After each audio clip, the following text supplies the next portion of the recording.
So thank you for being with us, and I'm very excited to be here with Renaud Visage, who's the co-founder and CTO of Eventbrite.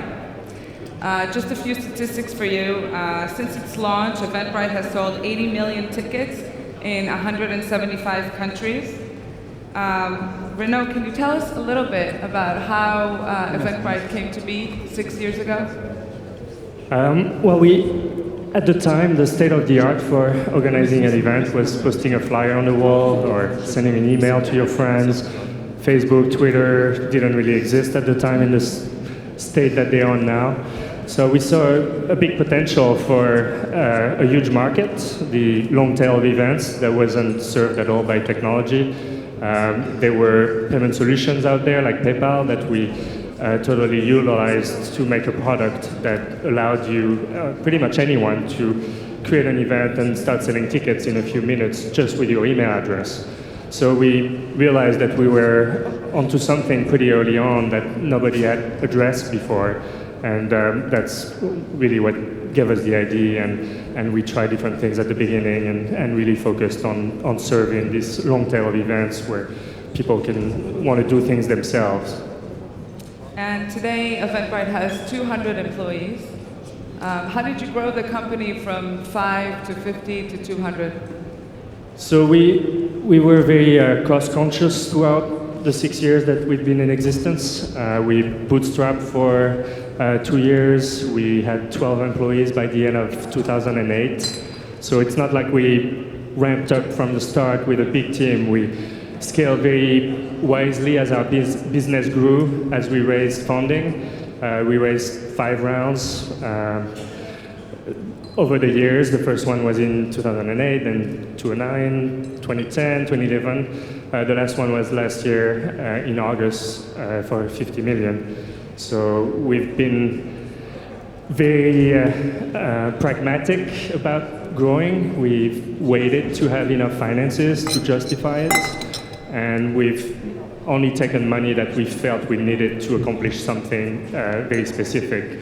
The last round especially, we took it because we wanted to grow internationally, and we needed the capital to hire people in different countries and just to market ourselves in different places. Now, as a startup, obviously there's a lot of adrenaline, and everybody's really energized and excited about working together as a team to make it happen. How do you keep that excitement going as a company that has 200 employees? Yeah, that's an everyday challenge. When you're small, everybody's really focused, really involved. And as you grow, you start hiring people that are very much specialized into one field. And keeping the excitement going is something we are constantly looking after. We make sure everybody knows what the business is doing, where we're going, what products we're developing, that they feel that they own part of it, part of this whole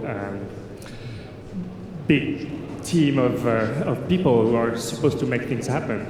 So making sure people are entitled and feel responsible, I think, is a big part in keeping the momentum going and the excitement going.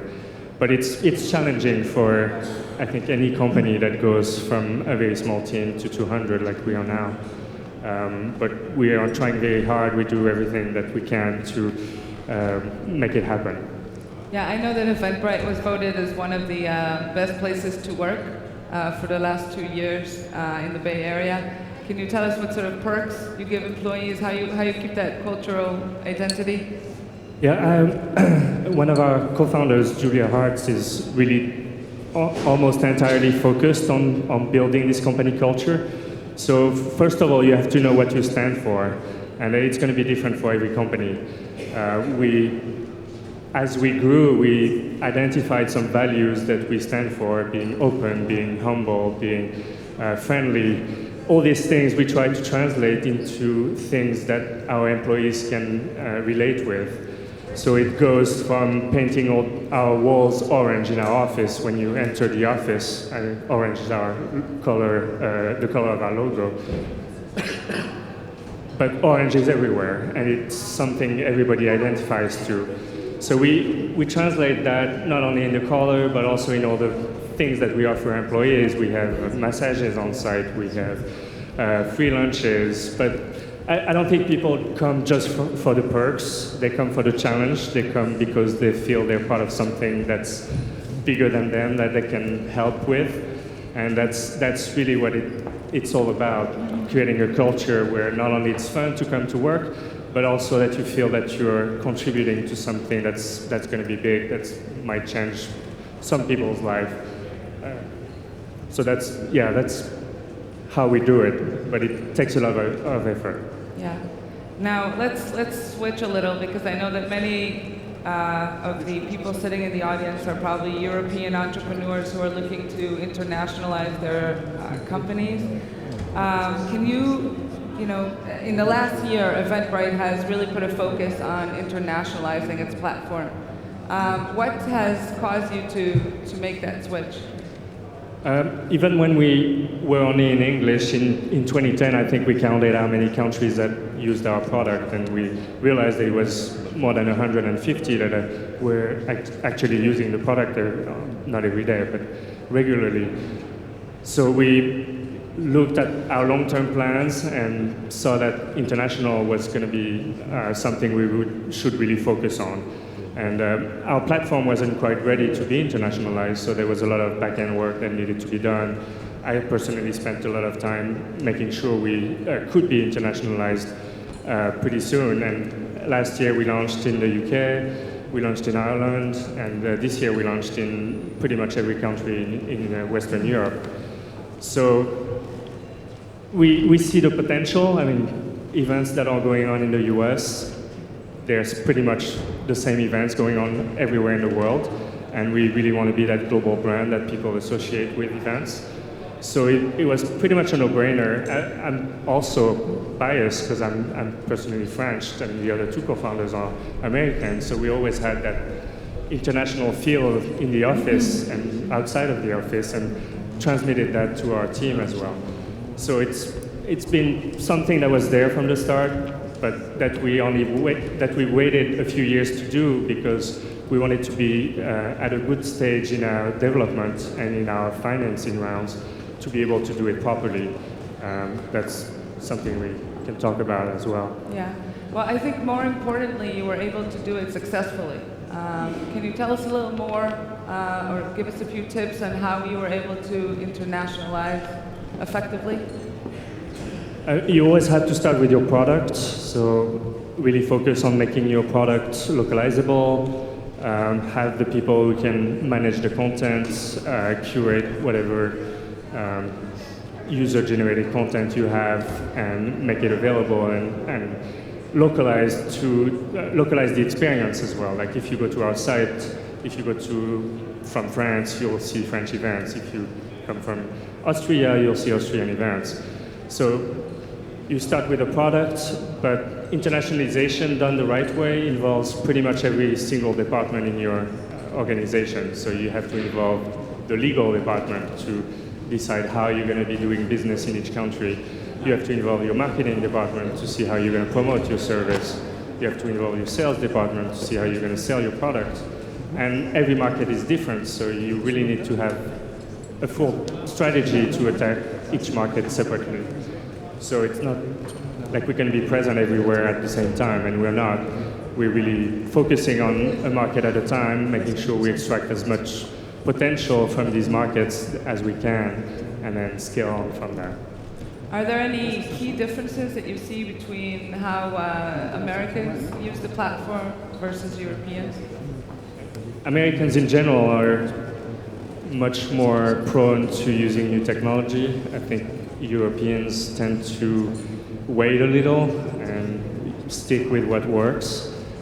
So I think that's why a lot of startups are really successful in the US first, because people tend to be more agile maybe in their thinking and wanting to try the new things all the time, whereas we're a bit more pragmatic. We wait a bit longer. And there's a more direct approach in the US, I think, to doing business. So it's pretty. It doesn't rely as much on relationships like in Europe.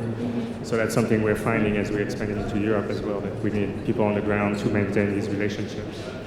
Now, it's always great to talk about success, but I'd love to hear a little bit more about some of the mistakes that you may have made along the way.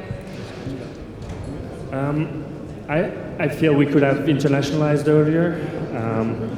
When we started this year, I think we could have started a couple of years before and gained a lot of traction this way. But you have to go with whatever you decide as a strategy. And we made a few mistakes along the way, but I don't think we made that many. I mean, we were always very cautious, we didn't spend money left and right. We still have a lot of money in the bank, which is a great feeling. You raised 80 million, right? So yeah, we raised 80 million. Hopefully some of that should be left. We have 50 million left, so it's a good position to be in when you have raised so much money, but you still have a lot to spend on expansion, on the different plans that we have for different products. Now, unfortunately, it seems like a lot of European startups that feel that they need to make it, they move to San Francisco and New York in order to do that. Do you think that's a must for a European startup to make it, or do you think that today European startups have equal opportunity? I don't think they have equal opportunity, but they have plenty of opportunities. I think where you're located is not as critical as it used to be.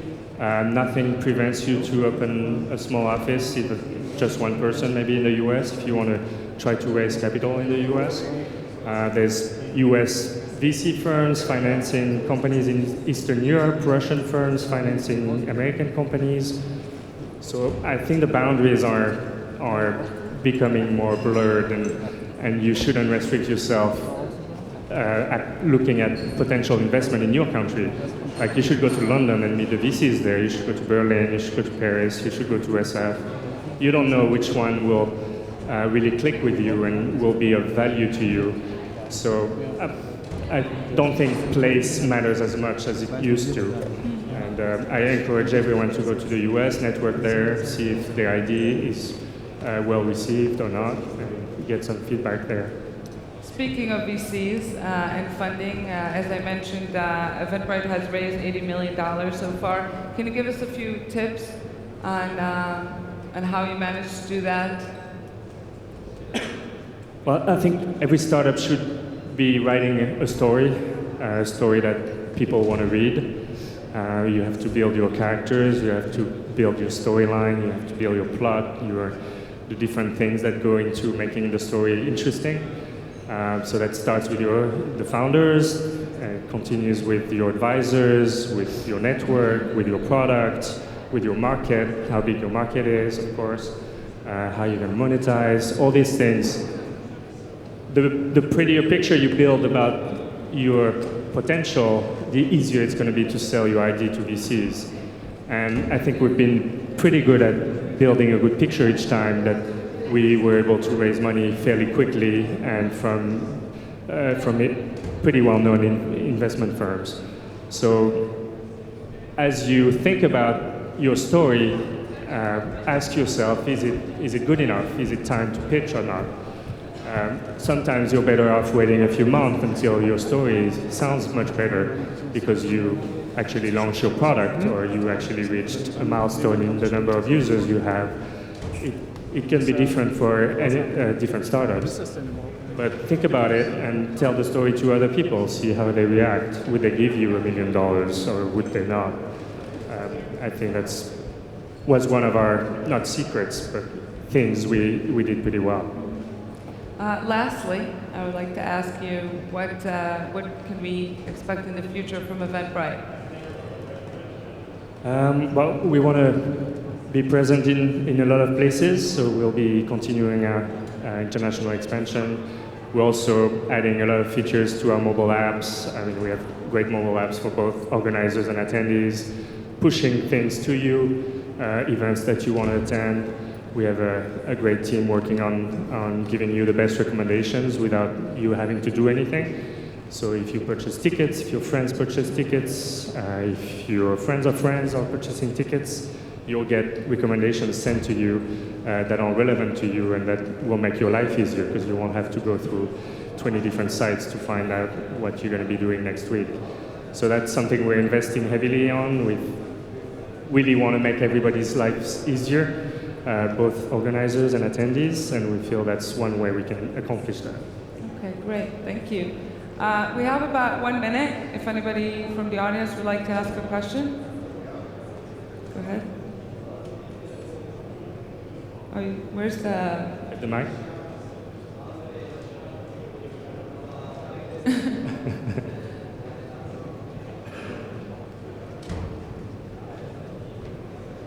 Thank you. Just a quick question. How did you handle marketing How did we handle it? marketing? Okay.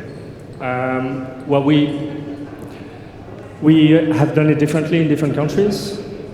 We hired local people in the UK, for example.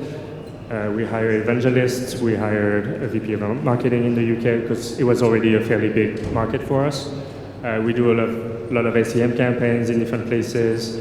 We work with digital agencies in several places as well to build relationships, to build partnerships with different potential partners in different countries. So it's a multifaceted approach to trying different things in different countries and applying what works to other countries. But it's something we're still doing and still figuring out. There's no secret recipe yet.